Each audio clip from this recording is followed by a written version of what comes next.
Welcome to NTD Evening News. Our top story tonight: deadly wildfires devastate Southern California. At least 2 people have been killed and many more injured as flames rage across the state, with 80,000 people evacuated. The Palisades, Eaton, and Hearst fires have burned thousands of acres and are currently 0% contained. The fires are the most destructive in the history of Los Angeles. President Biden calls them astounding, and President-elect Trump is blaming Governor Newsom's policies amid reports of limited water to battle the blazes. Will the Supreme Court step in? Trump turning to the nation's highest court to stop the Friday sentencing in New York. And the Justice Department reveals what it might release from the special counsel's probes on Trump. And in the latest back and forth with President-elect Trump, the president of Mexico is now suggesting that North America could be renamed Mexican America.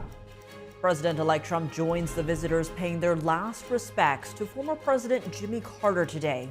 Carter's casket now lies in state at the U.S. Capitol Building Rotunda.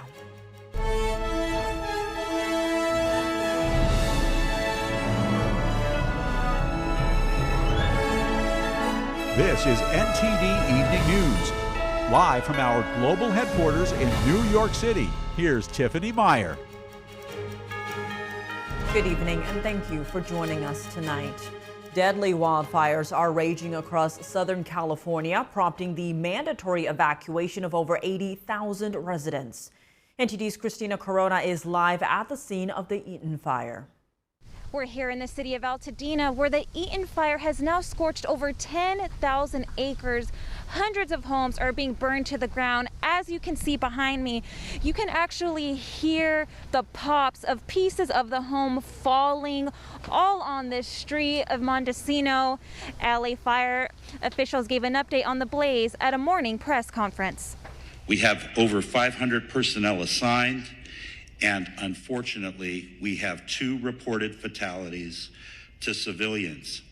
Unknown cause at this time, and we do have a number of significant injuries. We have over 100 structures destroyed, and the cause of the fire is unknown and under investigation.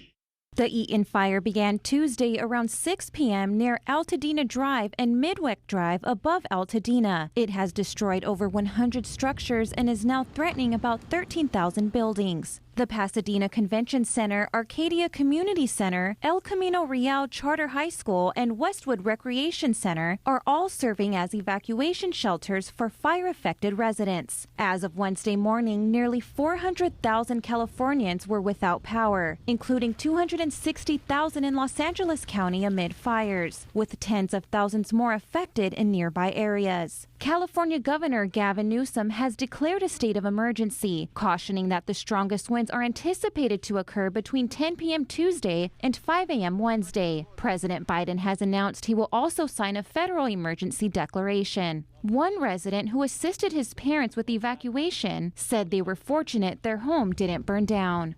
Their house is okay, but unfortunately a lot of the neighbors' houses, as you can see, they're burned down. We went to this house that's right over here, and my brother-in-law is actually putting out a fire to try to save that house. But there's a lot of houses just burning house to house. This is one of 4 major fires burning in Los Angeles, with the Pacific Palisades fire now scorching over 15,000 acres. Then there's the Hearst fire in Sylmar and the Woodley fire in Los Angeles. All fires are 0% containment and it is still under investigation. Reporting from the city of Altadena, Christina Corona, NTD News. President Biden, Vice President Harris, and President-elect Trump issue responses to the Los Angeles fires. Biden shares an update after meeting with California Governor Gavin Newsom. Trump says a state law has prevented adequate water from getting into fire zone areas. NTD correspondent Jason Blair has the latest. President Biden says that he's being frequently briefed on the LA fire situation and urges people to listen to local officials. He says FEMA approved a fire management assistance grant to support areas that are impacted and help reimburse the state of California for the immediate firefighting cost. My administration will do everything it can to support the response. The president also met with California Governor Gavin Newsom. He says he's instructed the Department of Defense as well as the California and Nevada National Guards and Navy to provide more firefighting personnel and capabilities. We're prepared to do anything and everything as long as it takes to contain these fires and help reconstruct. Vice President Kamala Harris says Doug and I are praying for our fellow Californians who have evacuated, and we are thinking of the families whose homes, businesses, and schools remain in harm's way. We are deeply grateful for the heroic first responders who are risking their own safety to fight the flames and help keep communities safe. The President and First Lady were in the Los Angeles area on Tuesday to designate 2 new national monuments. However, due to the hazardous wind conditions, President Biden's remarks were rescheduled. They both departed back for Washington, D.C. Wednesday afternoon. The FEMA assistance grant the White House approved for California is a 75% cost share reimbursement for firefighting expenses. And President-elect Donald Trump also commented on the fires, calling them, quote, virtually apocalyptic. He criticizes a state rule protecting the endangered smeltfish, saying it's prevented, quote, millions of gallons of water to flow daily into parts currently affected by the fires. Reporting in Washington, D.C., Jason Blair, NTD News. New developments in President-elect Trump's legal cases. Trump is asking the Supreme Court to stop a Friday sentencing in the New York case. And the Justice Department says it plans to make public a report on Trump's 2020 election case. NTD's White House correspondent Iris Tao has more from West Palm Beach. As a Friday sentencing in Trump's New York business records case is fast approaching, President-elect Trump on Wednesday turned to the Supreme Court for help to stop it. Trump's lawyers in a new brief write that forcing Trump to prepare for his sentencing while he's preparing to lead the free world as the U.S. president imposes an intolerable, unconstitutional burden on him that undermines vital national interest. His team also insists that a New York court lacks authority to sentence Trump, while Trump is still appealing the case on the grounds of presidential immunity. The latest ask comes after New York courts earlier this week rejected Trump's request to delay the sentencing. While Trump won't have to go to prison, the sentencing will still carry symbolic significance. The Supreme Court will need to step in by Thursday to halt it. In another development, the Justice Department says it plans to release Special Counsel Jack Smith's report on Trump's 2020 election case.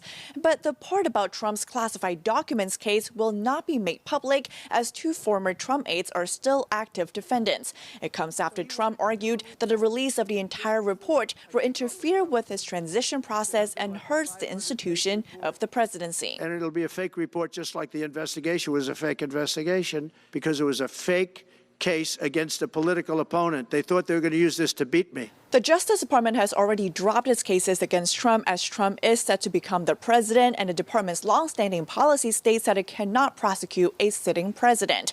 And Trump is bringing a shakeup to the Justice Department by staffing its top ranks with his personal defense attorneys. And those are the same ones who have been fighting this week to block the release of Special Counsel Jack Smith's report. Reporting from West Palm Beach, Iris Tao, NTD News. GOP lawmakers prepare for a Republican trifecta in Washington. Senators, congressmen, and President-elect Donald Trump are negotiating the details of a reconciliation plan. Our Washington correspondent, Luis Martinez, has more on the story. House Freedom Caucus members and Republican committee chairs will travel to Mar-a-Lago this weekend to meet with President-elect Donald Trump and discuss the details of a reconciliation bill the Democrats already plan on opposing. They're trying to cut a deal to hurt the American public. That's what this is about. And so they're going to have a lot of closed-door meetings. They're going to say a lot of things. But at the end of the day, that is their fundamental focus. President-elect Donald Trump wants to see the debt ceiling suspended, while the right flank of the Republican conference wants guarantees that the reconciliation bill will have significant government spending cuts. The intention is to handle the debt limit in reconciliation in the process, and that way, as the Republican Party, the party in charge of both chambers, we then get to determine the details of that. If it runs through regular order and regular process and as a standalone or as part of the appropriations, for example, then you have to have both parties negotiating. And we feel like we're in better stead to do it ourselves. Late December, Speaker Johnson negotiated an increase of the debt ceiling of $1.5 trillion with President-elect Donald Trump, and he also negotiated with the right flank of the Republican conference to include government spending cuts of up to $2.5 trillion in the upcoming reconciliation bill. Unfortunately, today there are a lot of people out there who would like to see the Senate turn into a copy of the House of Representatives. And that, Mr. President, is not what our founders intended or what our country needs. And one of my priorities as leader will be to ensure that the Senate stays the Senate. That means preserving the legislative filibuster. The reconciliation process is the only opportunity Republicans have of legislating on budget matters without needing the support of Democratic lawmakers. Senator John Thune, the Senate Majority Leader, believes that Republican senators can only stomach a reconciliation process split into two bills, as they also have to tackle the confirmation process of President-elect Donald Trump's nominees. We need to be fair but thorough and give every nominee a chance to make their case, while also subjecting them to some tough scrutiny. That is, after all, what any reasonable job application process demands. The reconciliation process is expected to tackle border security, tax cuts, spending cuts, and the debt ceiling. House Republicans wish to send a legislation to the president's desk within his first 6 months in office. Reporting from Washington, D.C., Luis Eduardo Martinez, NTD News. Just moments ago, President-elect Trump arriving in the nation's capital to pay respects to his late predecessor, Jimmy Carter. Trump, along with other living former presidents and congressional leaders, are expected to attend Carter's state funeral service tomorrow. In a statement on Sunday, Trump wrote, quote, "The challenges Jimmy faced as president came at a pivotal time for our country, and he did everything in his power to improve the lives of all Americans. For that, we all owe him a debt of gratitude." Former President Carter passed away at age 100 last month in his hometown of Plains, Georgia. His casket will remain in the Capitol Rotunda for public viewing until 7 a.m. tomorrow. Then he will be transported to the Washington National Cathedral for a state funeral. A bar owner in Atlanta reflected on the death of former President Carter late last month. The tavern was a favorite of the 39th president and remains a monument to his legacy. NTD's Andrew Thomas has the details. Manuel's Tavern is a hub for local politics and was once a frequent watering hole of President Jimmy Carter during his early political career. The tavern's owner, Brian Maloof, recalls how Carter often dropped by unannounced. We have this portrait of President Carter here. One of the most memorable times was I was here for a family function, and it was, nobody knew he was coming. The only way that we knew was the Secret Service showed up. Maloof says his father was close to Carter. And then my dad stayed, involved in politics and met President Carter when he was a state legislator. And they became real good friends. Dad supported him. For Maloof, Carter's death is a deeply personal loss. His passing stirs memories of his father and the tavern's storied past. President Carter, being the humble, wonderful man that he has always been, stayed in touch with the common man, and he did that talking to my father for the most part. Manuel's Tavern continues to stand as a tribute to Carter's legacy. Andrew Thomas, NTD News.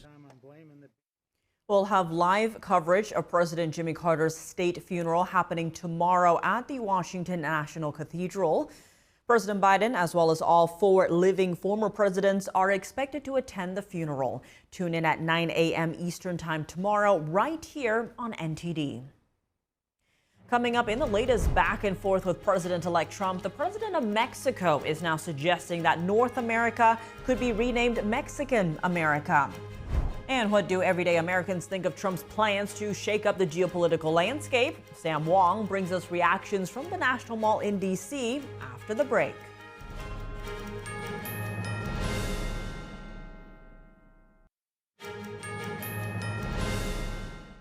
Welcome back. I'm Tiffany Meyer. Mexico President Claudia Sheinbaum had her latest back and forth with President-elect Trump over his ideas on geography. In response to Trump's pledge to rename the Gulf of Mexico the Gulf of America, Sheinbaum suggests that North America could be renamed Mexican America. The United Nations recognizes the name Gulf of Mexico. But next, why don't we call it Mexican America? It sounds nice, doesn't it? The Constitution of Apatzingán called it Mexican America since 1607. Trump floated the renaming of the Gulf of Mexico yesterday when he presented a broader expansionist agenda, including the possibility of taking control of the Panama Canal and Greenland.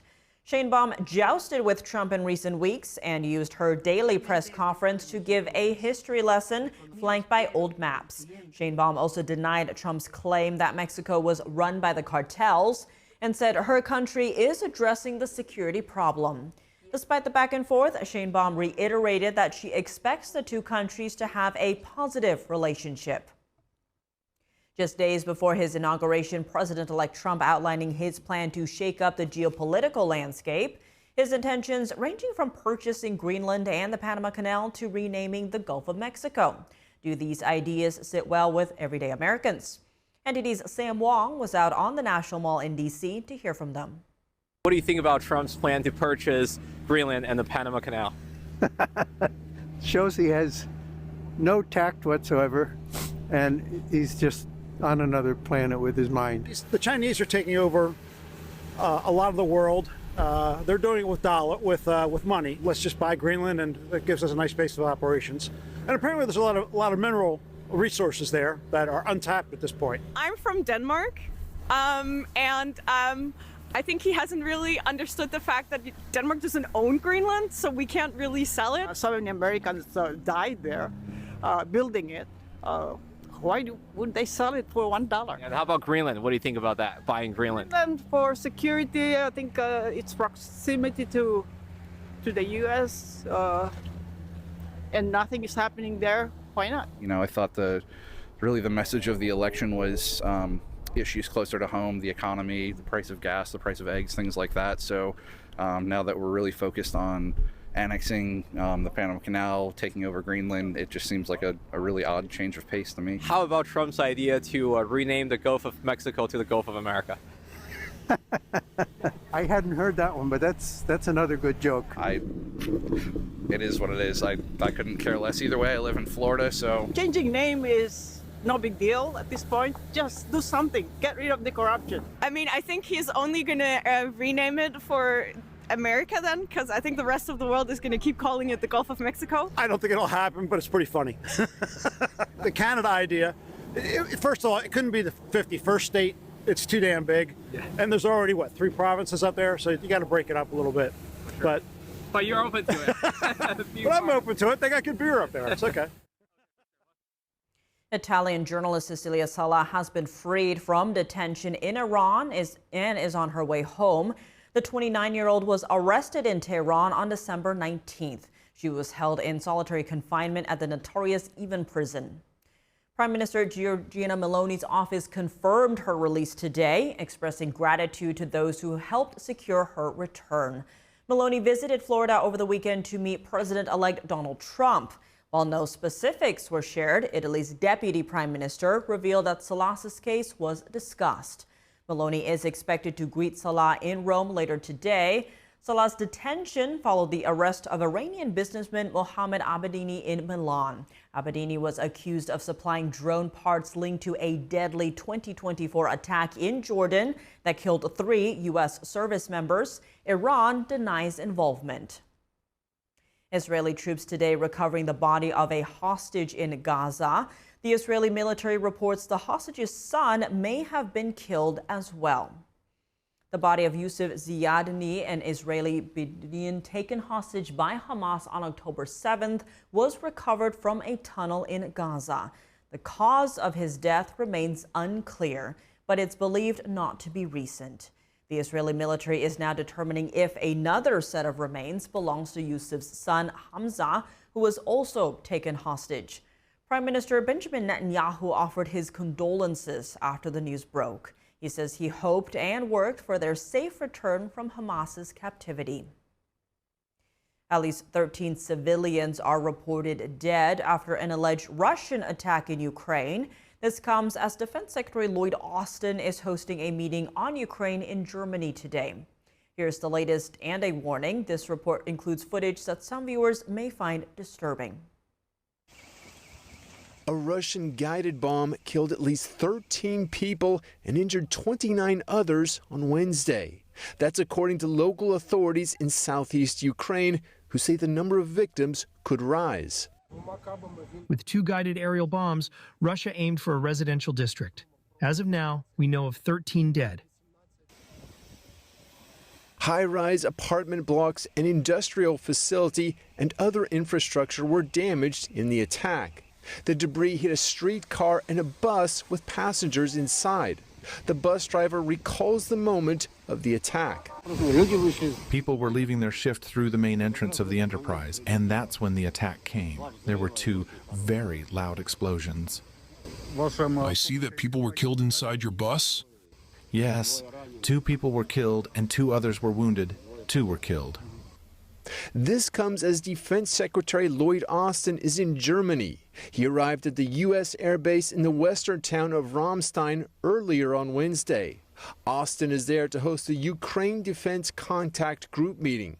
Senior military officials from around the world are there to discuss support for Ukraine. However, the Pentagon says there won't be any announcements coming out of the meeting just yet. You can expect the Secretary to continue this important work at Ramstein tomorrow. And Secretary of State Antony Blinken is in France. He commented on President-elect Trump possibly making a deal to end the war in Ukraine. If there's going to be a deal, we'll want the best possible deal, one that doesn't unravel when Russia sees an opening. He added that such a deal should include some kind of deterrence so Russia won't attack again in the future. A lawyer for impeached South Korean President Yoon Suk-yeol today denounced efforts to detain him. The Presidential Security Service has forfeited Yoon's compound with barbed wire and rows of tightly placed vehicles. This as police prepared another attempt to take Yoon into custody. We urge the Corruption Investigation Office for high-ranking officials to either indict or seek an arrest warrant. Then we will comply with the court hearing. That is our stance. The Corruption Investigation Office says it will take stronger action. It warns of potential arrests of presidential security staff if they obstruct. Yoon's lawyers have challenged the legality of the detention warrant. They say the agency lacks the authority to investigate rebellion charges. They've urged the agency to either indict or seek a formal arrest warrant. Meanwhile, the opposition Democratic Party accuses Yoon's legal team of stalling the process. The case relates to Yoon's short-lived imposition of martial law on December 3rd. Coming up, the future of U.S.-Canada relations and the XL Keystone Pipeline. A former Energy Department official joins us to explore how that will change under President-elect Trump. The DOJ suing the nation's major landlords for alleged price collusion, saying their scheme harmed millions of American renters. And a safety patrol group known as the Guardian Angels is resuming subway patrols in New York City. It comes after a spate of violence on the train. That and more after the break.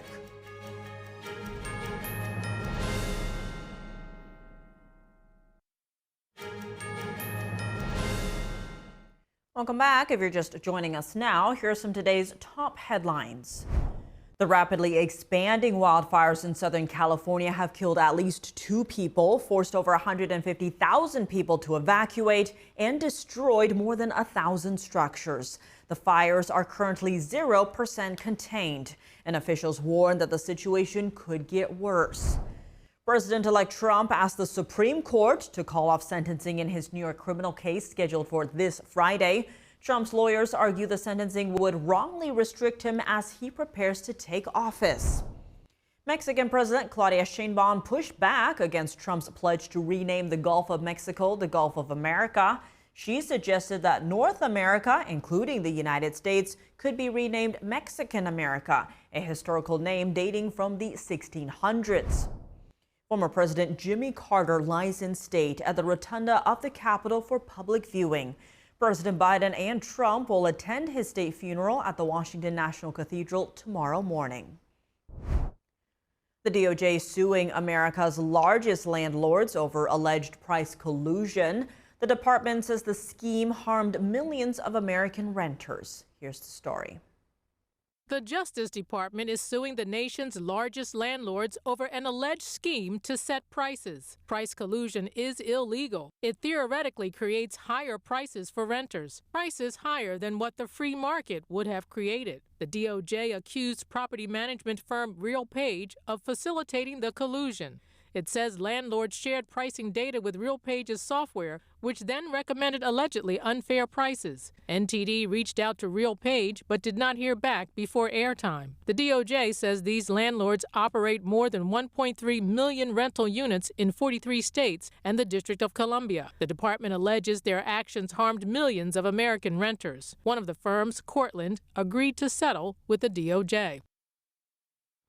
A safety patrol group known as the Guardian Angels is resuming subway patrols in New York City. It comes after a spate of violence on the transit system. Veteran member Guillermo GQ Ames and his 15-year-old son William are among those helping to keep New Yorkers safe. Here's the story. They may not be Batman and Robin, but Guillermo Ames and his 15-year-old son William say they're doing their part to fight crime in New York City. I just saw my dad used to doing it, and then I just got into it and felt like a superhero doing it. They're members of the Guardian Angels, a civilian safety group patrolling the city's subways. Instead of a cape, they wear red jackets and berets, letting subway goers know they're one of the good guys. The group, known for their hands-on approach to crime prevention, is resuming patrols for the first time since 2020. This New York resident says the city could use more of them. In this city, everybody just minds their own business, you know?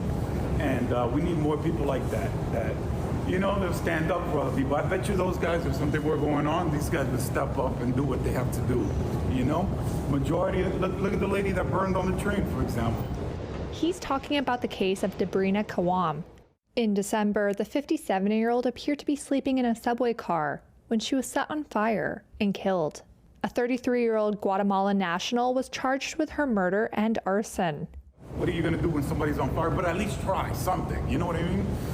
So we need more New Yorkers to stand up like these guys, pan back over here, step up and do what's right for the community. The incident was one of several shocking subway crimes over the past 2 weeks, including multiple stabbings and a man shoved onto the subway tracks on New Year's Eve. That's what prompted the return of the Guardian Angels.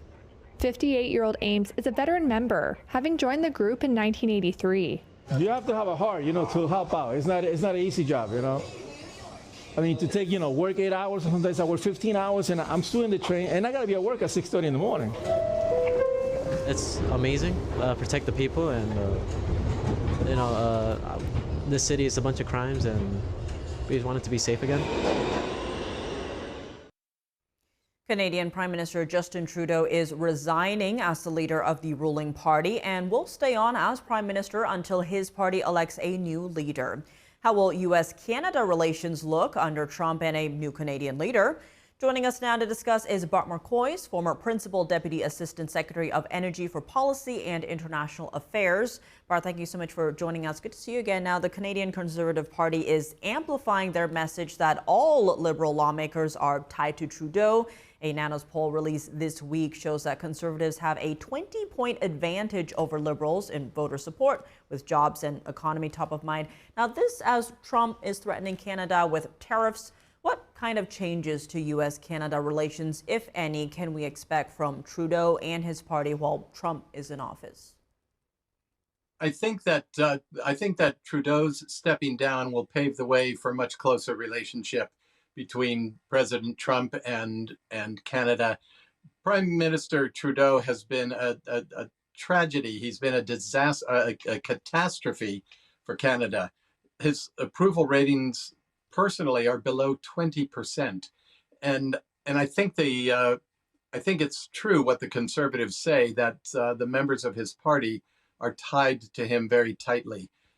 When he is finally replaced by a new prime minister, then I think that you'll see very warm relations between Canada and the United States. I think this is the the Trump effect taking place, sort of pushing Trudeau out of office just by virtue of having been elected down here in the United States. And I think that his successor will be treated very well by President Trump and will probably respond to that treatment. Well, in the meantime, we're seeing the leader of Ontario, Canada's most populous province, Doug Ford, pushing back at Trump's comments, saying that the U.S. relies on Ontario for energy to power, quote, 1.5 million homes and businesses. Ford made his own counter-offer, suggesting that Canada could buy Alaska and Minnesota. He also warned that Canada would retaliate hard if Trump follows through with his economic threat. Now, in your view, why is Trump pushing so hard on Canada right now? You know, I'm not sure why he's focusing on Canada, except I think it was all designed to troll Justin Trudeau and to push him out. Honestly, I don't believe he's serious about making Canada the 51st state. It would suddenly become the biggest or second biggest state in the Union. And Canadian conservatives would not vote the same way American conservatives do. I personally would not like to see 40 million new voters voting for members of the House of Representatives and 2 extra senators. I don't think they would vote the way I like. I think Trump's real aim is Greenland. I think he's talking about Canada, but he's really interested in Greenland and, of course, in the Panama Canal. In terms of Canada and energy, we saw President Biden on day one sever the Keystone XL pipeline. That's the 1,100-mile pipeline between Alberta, Canada, and Steel City, Nebraska, by canceling the company's permit. Now, some experts have said interest in a project like this is currently low, and the pipeline's owner hasn't supported its continuation publicly. What would an XL pipeline do in terms of energy production and trade between the U.S. and Canada if construction continued? It would be an immediate boost for both countries. It would give Canada the best export market it's ever had. That pipeline would end up hooking in with other pipelines and going all the way down to the Louisiana, the Loop area, the Houston to Louisiana export hub, and make it very easy for Canada to export their oil. It would give the United States a cheap supply, inexpensive supply of gas or of oil, crude oil, and it would bring us closer. I suspect that the owner will probably reevaluate and probably decide to roll the dice and apply for the permit again, knowing that it will be approved, knowing that the construction will go through very quickly. Remember that the Supreme Court overturned Chevron deference, which allowed the administrative state tremendous leeway in creating and enforcing laws like the EPA does, like the FERC, like the Army Corps of Engineers, all of the regulatory agencies that have become so adept at stopping projects like pipelines. Now they no longer have the power they did. So it's not just a matter of getting the federal permit from a new president, it's that the federal government administrative state, the bureaucracy, no longer has that tyrannical power that it did to stop things. So what it sounds like is we're likely to see Trump restore the pipeline's permit. Am I hearing that correctly? I think that's very likely. The only doubt in my mind is whether the owner still has the willingness to go through with it, but I think they will. Very fascinating. Well, Bart Marquez, thank you so much for joining us. It was my pleasure. Thanks for having me, Tiffany. Coming up, Shen Performing Arts began performances in London with a mission to revive thousands of years of traditional Chinese culture. Hear what some UK audience members had to say after seeing the show. And in the NBA tonight, a record matchup as the top 2 teams meet up, each with a long winning streak on the line. Dave Martin joins us to explain when we return.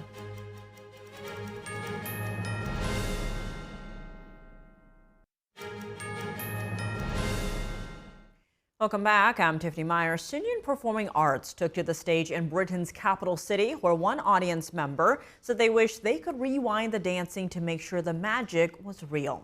Classical Chinese dance company Shen seeks to show the world the real China before communism. NTD is a media sponsor of Shen. Reporting from London, here's NTD's international correspondent Malcolm Hudson. With a mission to revive China's 5,000 years of authentic traditional culture, Shen Performing Arts now begins its shows at the Eventim Apollo here in the British capital, London. Using the expressive medium of classical Chinese dance to portray ancient legends and modern tales, it also incorporates a symphony orchestra for a fully immersive experience. Here's what the audience has to say. When I was sitting there, I wanted to stop and rewind and watch the dance again, just to make sure that the magic was real and that I was dreaming. That's the impact it had on me. Very skilled, very skilled. My favorite so far was the water sleeves with the girls. They were superb. And to think they are really, all of them are super connected to each other, and you can feel the energy. Super, very nice. Oh, they're just so professional. It's so amazing to watch. It's all the colours and actually just they're just, well, everything. It's just so mesmerizing. Shen draws from China's rich cultural heritage, a culture said to be divinely inspired to share positive lessons with the world. It's very nice. It's you know, we are able to learn something, and that is inaccessible for most of the people.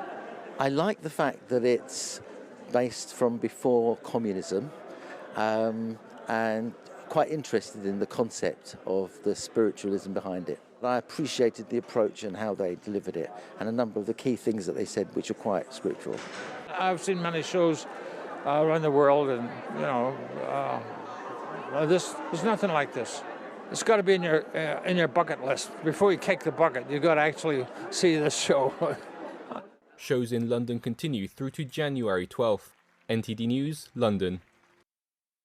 And now for your sports news, we're joined by NTD's Dave Martin. Dave, a lot going on today, but let's start in golf, as yesterday was the first ever TGL match. How do you think it went? I mean, I thought it went well. I mean, we'll see what kind of TV ratings they get, because, of course, that's going to be the big driver for this.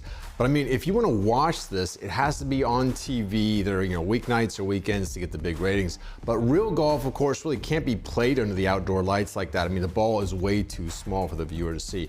But there were a lot of cool things that they introduced. You had the virtual golf combined with real golf when they get in close to the hole. That worked very well, I thought. And they altered the layout of the greens for each hole. I thought the best part, though, is how the players were all mic'd up. They could talk to each other. They did plenty of that. You could also hear them talk to the announcers right on TV. That really allowed the viewers, I thought, to get to know the players a lot better. Now, the actual matches, they weren't really very intense. I mean, there was a lot of laughter, good-natured trash talking, which was very entertaining, but it really felt like kind of an all-star game exhibition, you know. Pretty much the opposite of the Ryder Cup, which is very intense. Tempers run high there. So all in all, I thought it worked. And next week, we'll actually get to see Tiger Woods playing there. So I think everyone's looking forward to that. Well, looking now at Kansas City sports news, your expertise. Outgoing Missouri Governor Mike Parson previously announced a plan to counter Kansas lawmakers' attempts to lure the Chiefs and Royals across state lines. What's the latest in all of this? Yeah, that's a question a number of Kansas City sports fans are asking, both in Kansas and Missouri. Now, Parson put a self-imposed deadline of December 31st for Missouri to counter Kansas' response. That deadline passed without an announcement last week anyway. Now, he leaves office next week. There's still no publicly available funding plans still to be seen. I'm kind of surprised personally. I mean, if both teams are in last place all the time, you can understand why there's not enough public support, and by that I mean taxpayer money to upgrade stadiums or even build new ones. But the Chiefs, I mean, they've won 3 of the last 5 Super Bowls. They've had the top seed in the AFC playoffs this year, so we could be looking at 3 in a row, though I don't think it's going to happen. The Royals, though, unfortunately, they've been pretty bad since they won the World Series now almost 10 years ago. They did make the playoffs this past summer. But nothing really changes, though, if they move across state lines that much. I mean, it's just more bragging rights for the states. I mean, the Jets and Giants moved to New Jersey. They still call themselves New York, even though they even practice over there, too. So anyway, their leases does not expire till 2031, so stay tuned for this still. Looking at college football news, Heisman Trophy runner-up Ashton Jeanty of Boise State has decided to enter the NFL draft. Yeah, he's considered a top 10 prospect. Now, he had a great season this past year, 2,600 yards. That's the second most rushing yards in NCAA history. Only Barry Sanders had more. He was a lot of fun to watch. He was a huge reason. The Broncos made the playoffs, ran for over 100 yards every single game, including against #1 ranked Oregon back in September. Now, it would be interesting to see where he's picked in the NFL draft. The league does not value running backs really like they used to. They have shorter careers nowadays. Most teams employ a 2 running back platoon system, really, because the emphasis is much more on the passing game. Everyone, of course, wants a top-flight quarterback. You know, I would think Shedeur Sanders and certainly Cam Ward will be picked before him, but he certainly looks like he's got a big future in the league. Moving to NBA news, we have quite a matchup tonight between Cleveland and Oklahoma City, which have far and away the best records in the league. Yeah, not only that, they're both on very long winning streaks. This is the first time in NBA history a team with a 15-game winning streak, that's Oklahoma City, and a team with a 10-game winning streak, Cleveland, will play each other. And it's just the third time that teams with an 85% or better winning percentage play each other this late in the season anyway. The Thunder, they're 30-5. The Cavaliers, 31-4. The only way this would be bigger if it were between like their flagship, franchises like the Lakers versus the Celtics, or if LeBron James or Steph Curry were involved. Still, I mean, it's big enough. This game starts very soon too. 7 o'clock Eastern time, and it's going to be played in Cleveland. A lot at stake. Davis Owens, thanks for joining us. Well, thank you, Tiff. Artificial intelligence is increasingly being used in many areas of criminal justice. NTD's Daniel Monahan spoke with a research professor and attorney about the pros and cons. The onset of AI has offered a lot of new potential for use in various sectors of society, including criminal justice. Attorney Maura Grossman says AI can be useful in speeding up administrative tasks. If there are lengthy transcripts that a court might need to be summarized, the AI can be used for that. AI can be used to set up websites with chatbots where people who are not represented by lawyers can get information about how to manage their case, how to navigate the system. Grossman says AI can be a powerful tool for overturning unfair prosecutions. If there are certain characteristics that are unique to certain kinds of wrongful convictions, then you can analyze vast amounts of data looking for cases that might have that particular characteristic or set of features. But what about potential pitfalls like a recent case out of Washington State? Defendant Joshua Paluca was charged with 3 counts of murder stemming from a 2021 shooting. The shooting was captured on a smartphone, and the video was entered into evidence. The defense sought to admit an AI-enhanced version of the video, arguing that the original was low resolution, blurred, and featured blocky edges. Ultimately, the court did not let in the AI-enhanced videos because the court felt this was not a tool that's been used forensically and that is accepted in the forensic community, and the person who had enhanced the videos couldn't really explain how the tool had worked, exactly what it did with the pixels, and it apparently, changed them 16 times or something like that. Another issue Grossman calls attention to is deepfakes. She brings up a case involving a phony German CEO.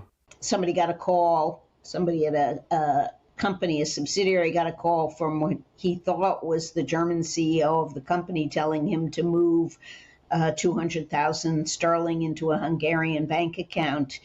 And he did it, and then he found out that wasn't his boss calling him at all. AI has been applied in sentencing, but some studies have argued that racial bias can occur. It wasn't that the tools were asking questions about race, but they were asking questions that were correlated with race, like, have you had family members who have been in jail?